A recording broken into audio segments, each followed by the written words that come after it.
سفر ہو انسان بھول ہی جایا کرتا ہے. جب انسان سفر کرے کوئی نہ کوئی چیز رک ہی جایا کرتی ہے, بھول ہی جایا کرتی ہے. مگر نہیں, میرے اور آپ کے لجپال نبی سرکار کے دربار میں بعد میں عرش کے ملائکہ نبی سرکار کی کچہری میں آپ پہنچتے ہیں. ہدیہ درود و سلام کے کجرے پیش کرنے کے لیے آپ پہنچتے ہیں. میرے نبی سرکار نے براق کو دیکھا اور آپ نے اپنے استقبال کو دیکھا.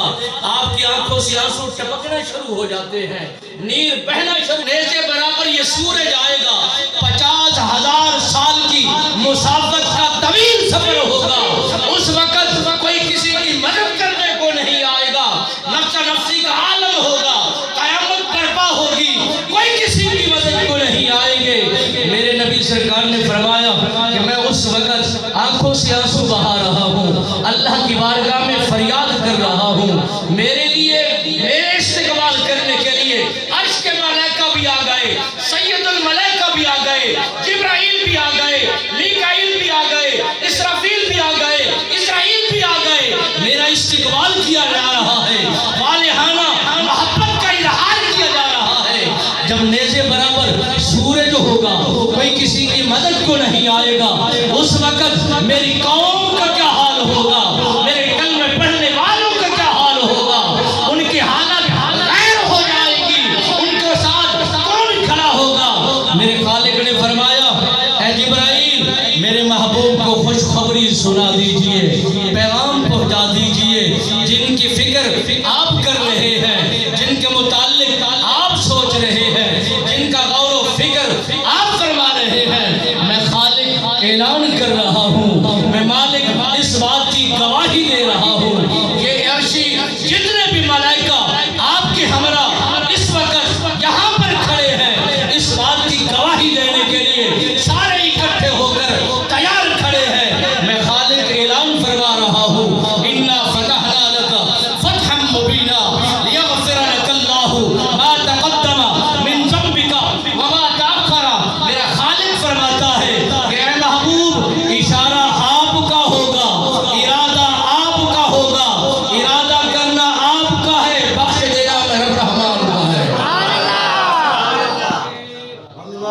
نعرہ رسالت, نعرہ خلافت, نعرہ حیدری, عظمت مصطفیٰ, شان مصطفیٰ, مقام مصطفیٰ, علماء حق اہل سنت.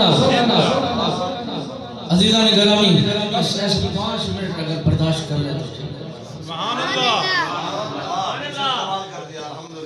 ماشاءاللہ, اللہ سلامت رکھے آپ.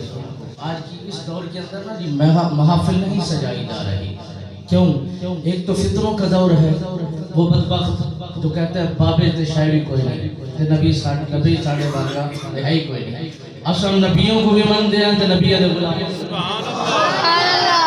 جہاں پر نبیوں نے کام کیا, نبیوں کے بعد ان کے یاروں نے کام کیا, ان کے یاروں کے بعد ان کے وفاداروں نے کام کیا, ان کے وفاداروں کے بعد پھر غلاموں نے کام کیا. یہ سلسلہ ہے, یہ چلتا رہے گا. اس طرح کے منون کئی آئے کئی مٹ گئے, کئی بدبخت آئے, 1500 سال گزر رہے ہیں. آپ ملاحظہ کیجئے کہ کتنا لوگوں نے کتنے معاملات کیے ہوں گے, مگر نبی کی شان نہ کم ہوئی ہے نہ ہوگی. جو ہم تعریف کرتے ہیں, نبی کی تعریف کرنے کو ہم اس لیے اضافہ نہیں ہوگا, بلکہ آپ کی تعریف کرنے سے ہماری زبان میں اضافہ ہوگا, اور ہماری تعریف کرنے میں ہمارے علم میں اضافہ ہوگا, ہماری زندگیوں میں برکت ہوگی. رب بے نیاز نے جو فرما دیا رفعنا لک ذکرک, اے محبوب ہم نے آپ کی شان کو اتنا بلند کر دیا ہے, اتنا بلند کر دیا ہے, اب کسی کی تعریف کرنے کی گنجائش ہم نے رکھی نہیں ہے. اتنا ضرور ہے جو آپ کی تعریف کے ساتھ جڑ گیا ہم اس سے بھی اعلیٰ بنا دیں گے, جو آپ کی تعریف کرنے میں لب کھولے گا ہم اس سے بھی افضل بنا دیں گے. جو نبی کے گیت گائے گا ہم یہاں بھی اس کے گیت گائیں گے, وہاں بھی اس کے گیت گائیں گے. میرے